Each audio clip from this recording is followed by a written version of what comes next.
and walked on two legs, like a man.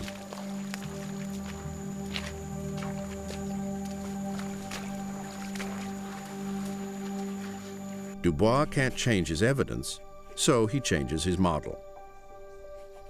He decides that the missing link had to have a brain almost as large as our own. And he's so convinced by his meager evidence that he writes to the Dutch colonial government announcing he's found the missing link. He calls it Pithecanthropus erectus, upright, walking ape man. If only he could see it.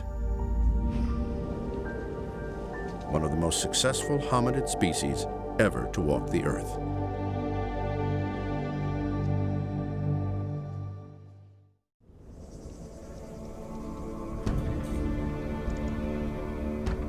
This is Africa, 800,000 years ago, and 10,000 miles from where Dubois found his upright walking ape. Yet this is the same species, today called Homo erectus, upright walking man. They've been able to colonize Africa, Asia, and beyond, thanks to a unique combination of physical and mental qualities. Standing at around 6 feet, their bodies are similar in shape to our own, and their brains are about 2/3 the size of ours. Homo erectus are on the verge of becoming human. And one of the main reasons for this is diet. Because for the first time in our evolution, we have access to the concentrated protein of meat. Yet there is no evidence that Homo erectus is a true hunter. The antelope has most likely been scavenged from a leopard kill, the spears used to drive away the predator.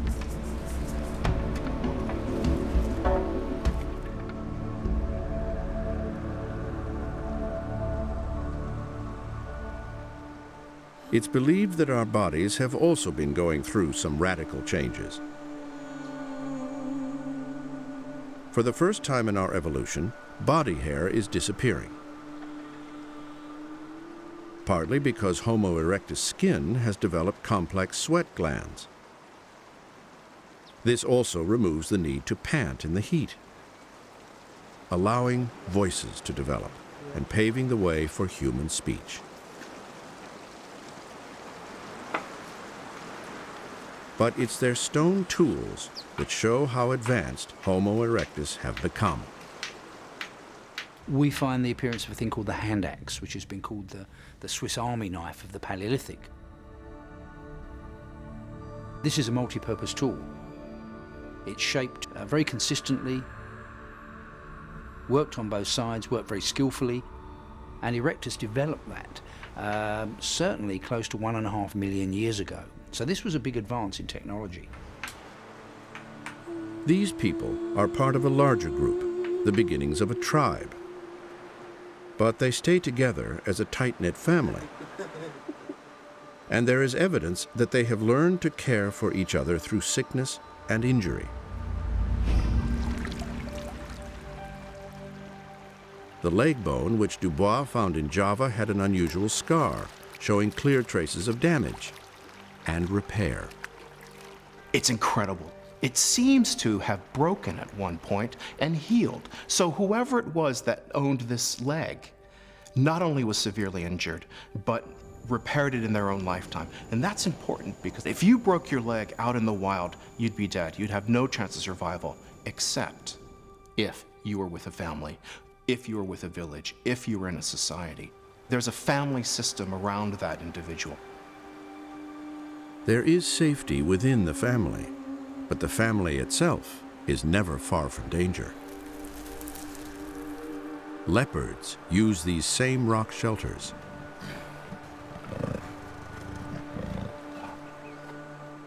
As darkness approaches, they will become vulnerable. Spears or no spears.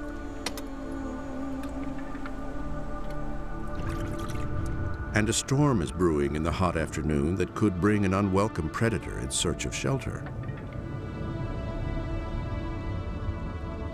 But this storm will bring something else. A new weapon that will shift the balance of power between our ancestors and their competitors.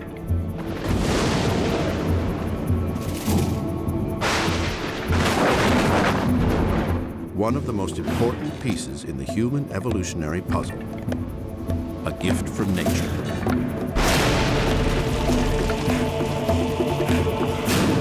Every animal on Earth that ever encountered fire has run away from it. Until now.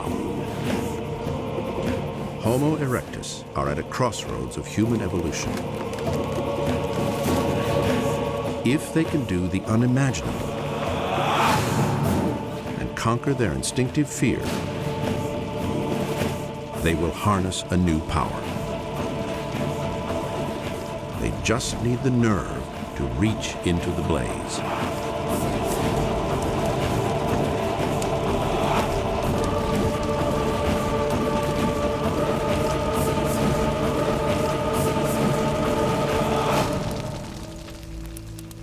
When humans tamed fire, this was obviously a huge step forward, and it must have been a remarkable event for people to face up to fire and learn how to control it rather than running away from it, which is the natural instinct.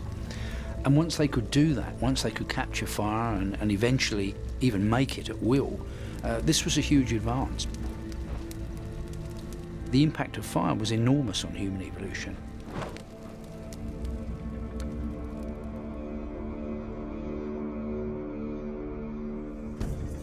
The technology of fire will give Homo erectus heat and light and protection on their travels, helping them to migrate across the world, from Africa to Asia and beyond.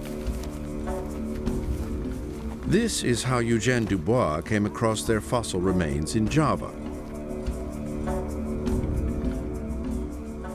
But this nearly human species is very different from Dubois' idea of an upright walking ape man.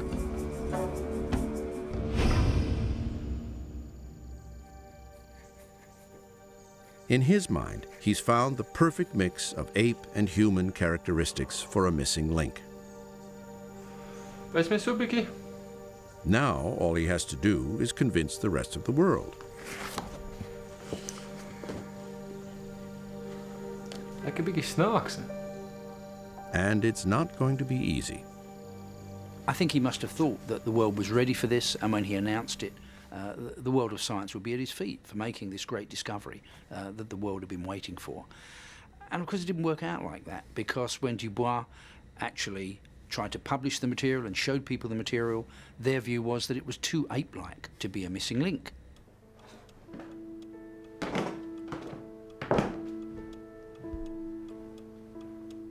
Dubois is convinced to the end that his fossils represent a missing link. But the scientific world does not agree and rejects his claim. Because he never attended his own dig, he can't even prove his pieces belonged to the same creature. The verdict of most experts is that the leg is human, but the skull looks like an unknown species of ape. He leaves Dutch East Indies, he goes back home, and no one's paying any attention to his work. No one's paying attention to his fossils. And it must have just broken his heart. He ended up basically assembling his fossils and said, right, if you're not going to pay any attention to me, you're not going to get access to my material. Must have been one of the greatest sulks in scientific history. If you don't believe me, you can't look at my stuff. The scientific world will ultimately recognize the true value of Dubois' discovery, but not for several decades. In the meantime, the search for the missing link continues.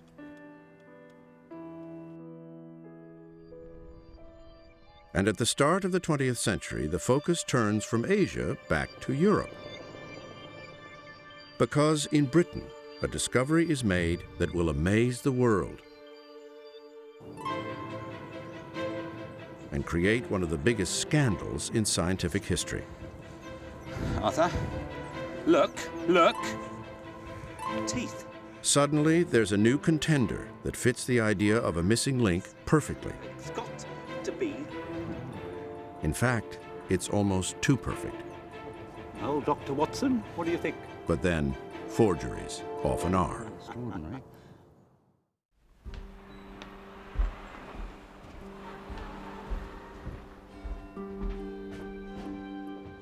December 1912, London. A new fossil contender for the title of Missing Link is about to be unveiled at the very center of the scientific establishment. This time, the experts were ready to be convinced, because this was the perfect ape man, and it was British. There was this tremendous rivalry between Britain and Germany building up to the First World War, both nationalistic, artistic, and certainly scientific. And the fact that Britain had nothing to match the Neanderthal find, I think, was a factor in the success that Piltdown had. Once it was delivered, here was evidence that we could match anything the Germans had. There is a sense of expectation among the eminent guests of the Royal Geographical Society. And Charles Dawson is about to become the most celebrated fossil finder in the British Empire. Gentlemen, may I introduce you to Piltdown Man. The reconstructed skull shows the exact combination of features everyone has expected to find in a missing link. What they felt at that time, that the essence of humanity, the essence of being human, was the large brain size. And their concept of the missing link was a large brain mixed up with some ape-like characteristics. And this is, of course, what Piltdown Man was. So, is Piltdown Man just another early man? On the lines of Neanderthal? I think not. Why? The jaw. What Piltdown delivered was what many British experts were hoping for. Something that seemed to have a large brain in a modern-shaped brain case, although rather thick and primitive. And in the jawbone, we have evidence of a much more ape-like jaw and teeth. And this weird combination was what actually some British experts had predicted, that the brain had grown large early on in human evolution, but the teeth and jaws lagged behind. And Piltdown seemed to show that, and what was more, it was British. 3 years earlier, the first piece of Piltdown Man had emerged seemingly by chance. Workmen digging a road had found what they thought was a coconut and casually smashed it. It was Piltdown Man's skull. Charles Dawson is an amateur fossil hunter with a burning ambition to find something truly earth-shattering. He's walked past this site regularly Good day, men. in the hope that something significant might emerge. Anything today? Now his perseverance is finally rewarded. We've got this. When he examines the first piece, he instantly recognizes it as a skull fragment. Where's the rest of it? And there could be more. In there somewhere. Do you think you could find it for me? You can try. Agreed? I say yes. All right? Good. Dawson knows he is onto something at last. But to get maximum exposure for his find, he knows he'll need to involve a professional expert. A year later, he's persuaded Sir Arthur Smith Woodward of the British Museum to join in the search for more evidence. The skull fragments look vaguely human, but they hope to find evidence that its owner could be older and more primitive. Evidence of something more ape-like. What have I got here? And in a surprisingly short time, they find it. This is definitely not a stone. Arthur, look, look. Teeth. What? We've got teeth. The evidence now seems conclusive, It's got to be. and with Smith Woodward's support, Dawson feels able to make his boldest claim. Well, it is my conjecture that what I have termed the Anthropus dawsoni, Dawson's dawn man, is nothing less than the missing link we have searched for so long. Thank you. For the British scientific establishment, here at last is what they had long wished for, the perfect missing link, a big-brained British ape man. The fossils are perfect for a missing link. Some of it seems to be human, some of it seems to be ape. It just fits perfectly right in between. In your search for an ancestor, that's what you want. You know, it was almost too good to be true, but because everyone was looking for something, because everyone wanted to find that first Briton, nobody dug deeper. Gentlemen, please, gather round. It seems the missing link has been found. Yet, while Dawson savors his moment of glory, his audience is unaware that they've all been taken in by the greatest hoax in scientific history. And it will take decades for the truth to come out. While the experts in England content themselves with fakes, a real scientific treasure waits to be discovered. But it's in a part of the world that no one at this time even cares to look: Southern Africa. Charles Darwin believed Africa might be the cradle of humanity because it was the home of the great apes. If our closest ape relatives were still there, then the ancestral link between us might lie there too. If so, evidence was bound to turn up sooner or later. It just needed someone to recognize it when it did. 31-year-old Australian physician Raymond Dart has recently arrived in South Africa to begin his teaching career. Today, his friend is getting married, and Dart is best man. Keep still. He and wife Dora have half an hour to finish getting ready. Now wait there, I'll have to put it back on. But Dart's mind is elsewhere.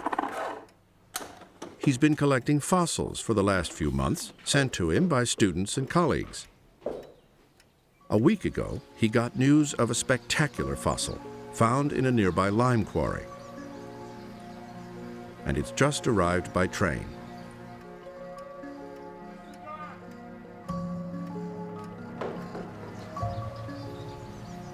Thank you, gentlemen. Just leave it inside the door there.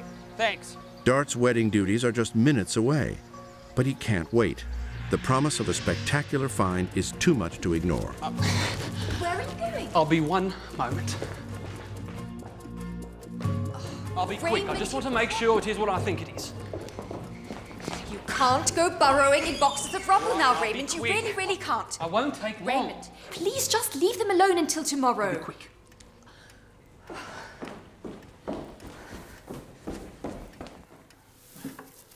The first thing he finds is material he's seen a dozen times before.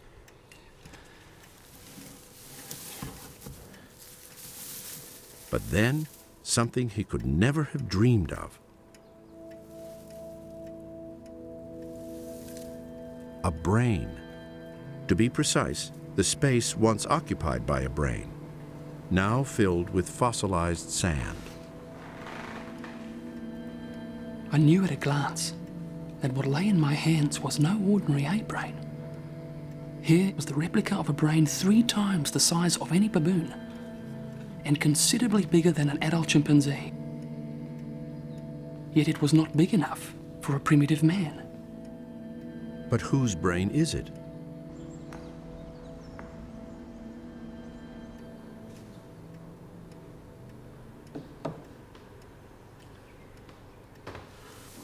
Dart looks to see if there's more of the same creature.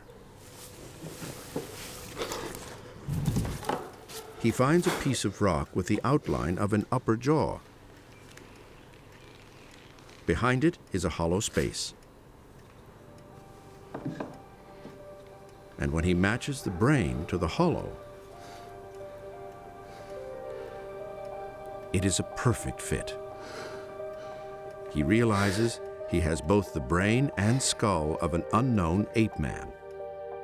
But the face is buried in solid rock. Raymond, Christo is here. Yeah, sorry. Please, this is getting silly. Powerless for now to reveal its identity, Dart knows just a few inches of rock separate him from a momentous revelation.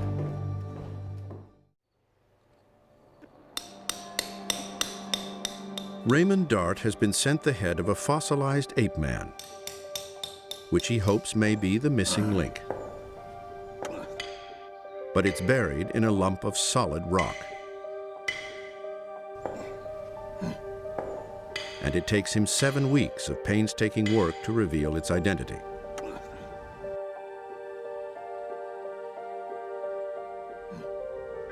This will be the first human ancestor found in Africa, and the earliest ancestor yet discovered.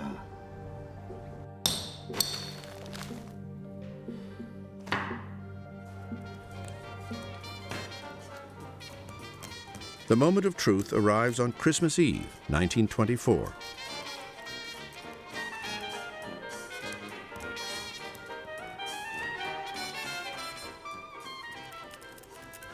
What emerges first are its teeth, small and fine, like the teeth of a child.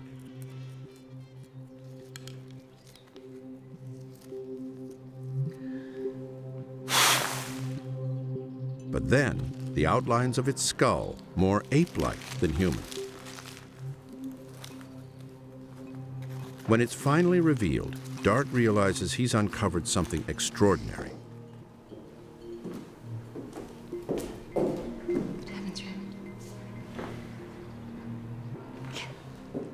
A combination of human and ape features that's never been seen before in the face of a child.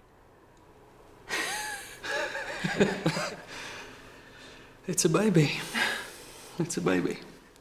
The fossil was found in a limestone quarry at a site called Taung. So Dart names it Taung Child. Its scientific name is Australopithecus africanus, the southern ape of Africa. She stands further back in time than Neanderthal at 40,000 years, or Homo erectus at over 500,000. Piltdown is assumed to be around 1 million years. But Taung goes even further back, to more than 2 million years. And if she is the missing link, then that link is more ape-like than anyone ever imagined.